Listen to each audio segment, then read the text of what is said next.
Bismillahirrahmanirrahim. Assalamualaikum warahmatullahi wabarakatuh. Sebelumnya saya mengucapkan terima kasih kepada Pak Afri Mardiko selaku dosen pengampu mata kuliah pada kali ini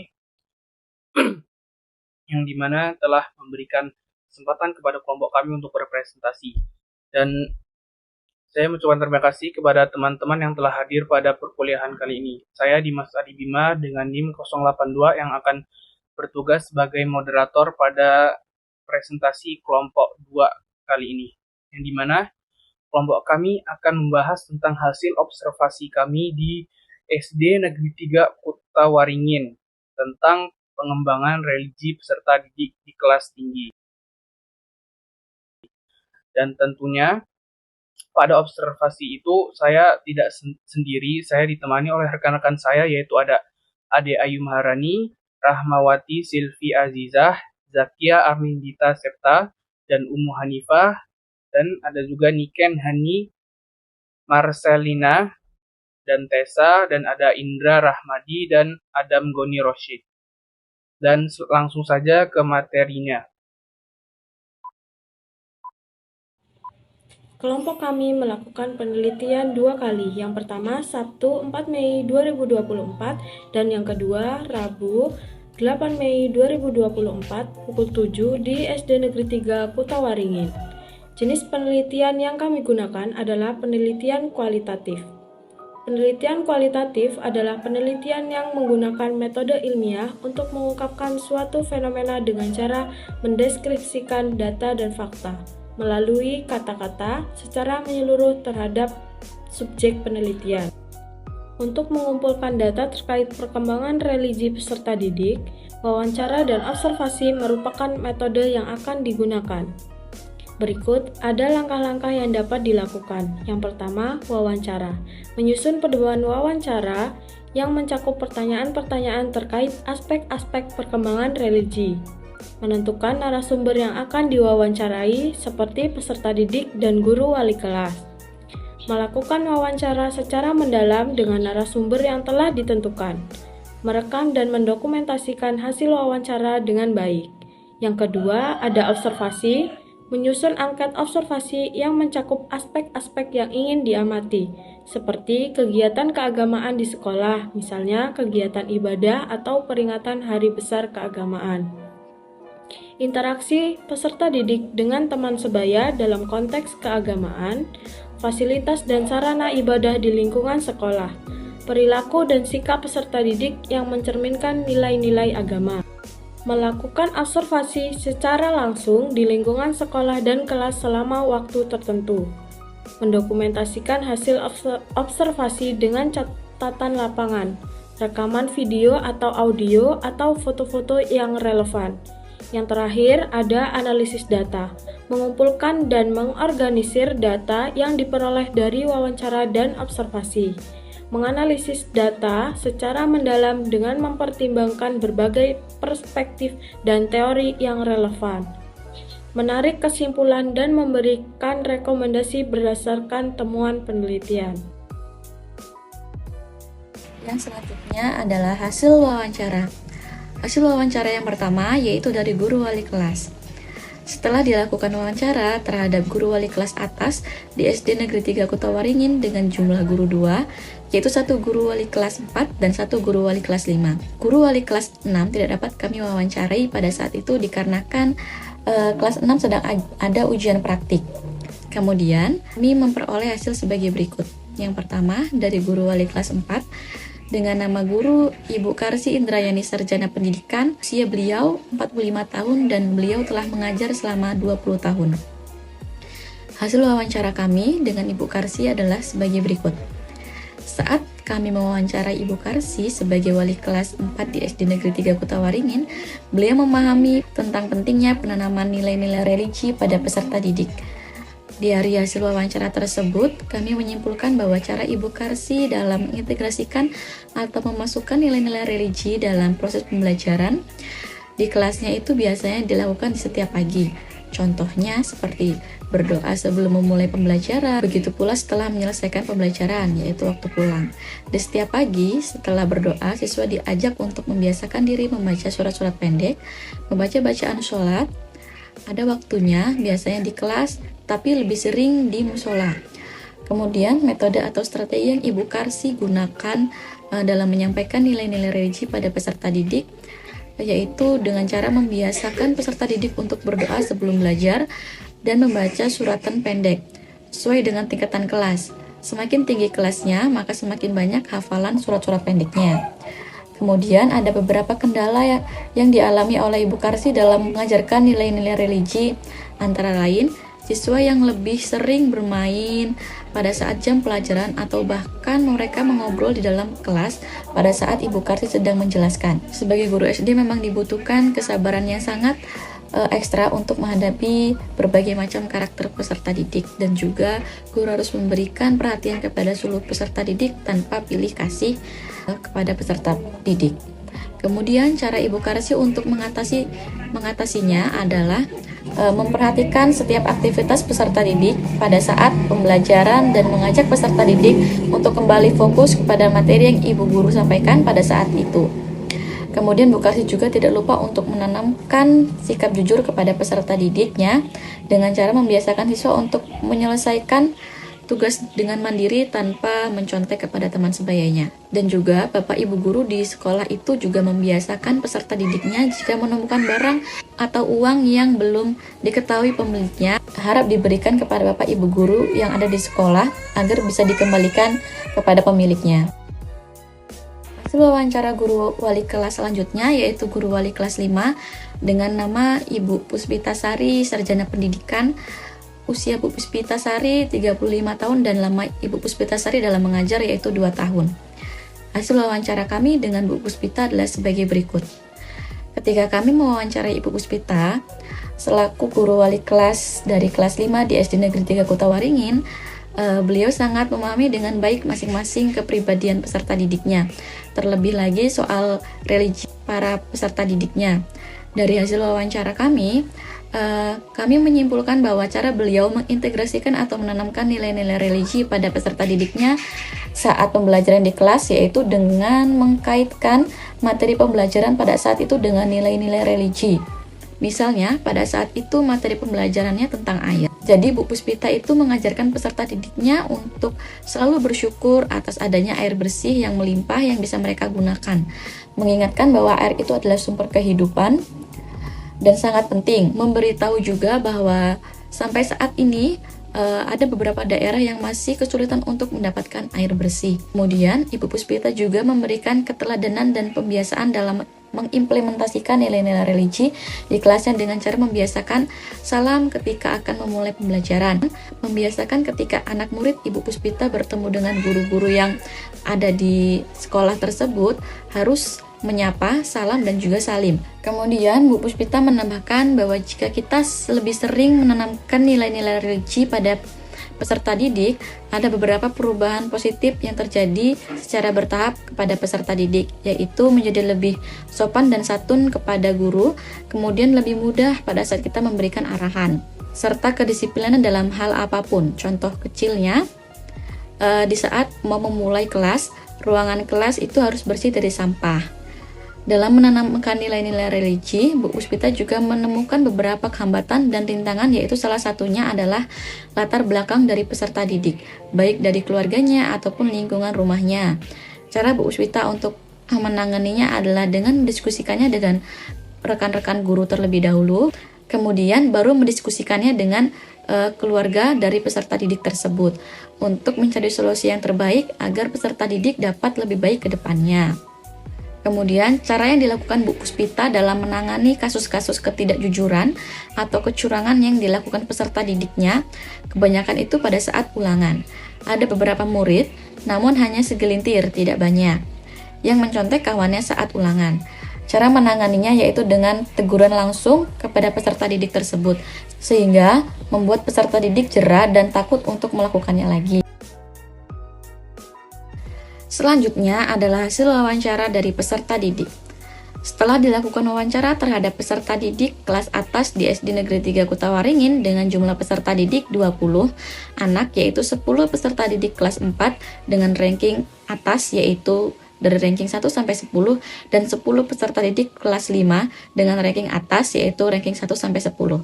Peserta didik kelas 6 tidak dapat kami wawancarai pada saat itu dikarenakan sedang ada ujian praktik. Kemudian kami memperoleh hasil sebagai berikut. Pertama, peserta didik kelas 4. Nama-nama peserta didik kelas 4 yang kami wawancarai yaitu yang pertama ada Rizky Aulia Roshifa ranking 1, Meita Ria Aulia ranking 2, Talita Nur Fatimah ranking 3, Natasha Julia ranking 4, Wahyu Kurniawan ranking 5, Algan ranking 6, Akbar Rohim ranking 7, Wahyu ranking 8, Akifa Naila Putri ranking 9, Zahronisa ranking 10. Usia mereka rata-rata adalah 11 tahun. Hasil wawancara kami yaitu saat melakukan wawancara pada peserta didik kelas 4, kami mengambil kesimpulan bahwa murid kelas 4 ini sudah memiliki religius yang cukup baik. Di antaranya mereka mengaku bahwa sebelum memulai pelajaran mereka berdoa, sebelum memulai pelajaran di kelas, dan juga pada saat akan pulang sekolah. Berdoa dengan bersama-sama, setelah itu mereka memberi salam kepada Bapak Ibu Guru. Setelah itu mereka juga sudah menghafalkan Asmaul Husna, nama-nama Nabi, rukun iman dan Islam. Pada saat itu kami mengetes hafalan mereka. Ada sedikit peserta didik yang belum terlalu hafal seperti Wahyu dan Zahro. Namun mayoritas dari mereka sudah baik dalam menghafalkannya. Peserta didik menambahkan bahwa pada saat kemarin puasa, sekolah mengadakan pesantren kilat dan memberikan mereka buku untuk ditandatangani oleh imam pada saat sholat tarawih. Kegiatan mereka pada saat pagi hari sebelum masuk di kelas secara bergantian, mereka mengaji di dalam musola dengan menggunakan media seperti juz amma atau Iqra. Sebagian besar dari mereka juga memiliki sifat jujur. Saat diwawancarai, mereka mengaku tidak pernah mencontek saat ulangan dan melaporkan teman mereka yang mencontek kepada bu guru. Selanjutnya, pada saat mewawancarai peserta didik kelas 5, kami mengambil kesimpulan bahwa murid kelas 5 juga cukup baik dalam religiusnya. Saat kami bertanya saat pertama kali masuk kelas, apa yang dilakukan mereka? Mereka menjawab bahwa sebelum masuk kelas, mereka mengaji di musola. Di dalam kelas juga pernah, tetapi mereka lebih sering melakukannya di musola. Mereka menambahkan kegiatan-kegiatan di musola itu seperti menghafal doa sehari-hari, membaca juz amma, ataupun membaca Iqra. Kemudian, ketika di dalam kelas, guru agama juga pernah menyuruh mereka untuk membaca Asmaul Husna, nama-nama Nabi, dan rukun Islam serta rukun iman.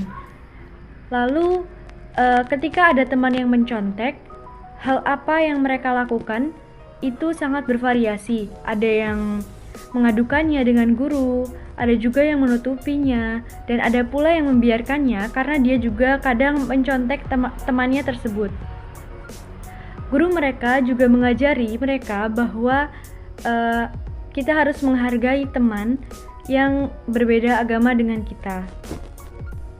Walaupun di kelas tersebut tidak ada teman yang non-muslim, tetapi kita juga harus menghargai teman di luar sekolah kita. Baik, di sini saya akan menjelaskan sedikit hasil observasi guru kelas 4 dan kelas 5 pada saat kami melakukan penelitian di UPT SD Negeri 3 Kutawaringin, yang dimana saya akan menjelaskan hasil observasi guru kelas 4 dulu, yang dimana pada saat kami mengamati proses pembelajaran di kelas, guru memulai dan mengakhiri pembelajaran dengan berdoa dan mengucap salam.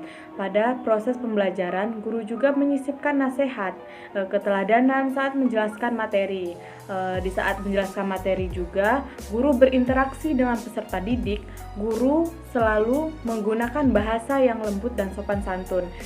Tidak lupa guru menguji dan memberi penghargaan seperti tepuk tangan, melalui kalimat apresiasi seperti bagus sekali dan keren ketika peserta didik melakukan hal yang baik pada saat proses pembelajaran.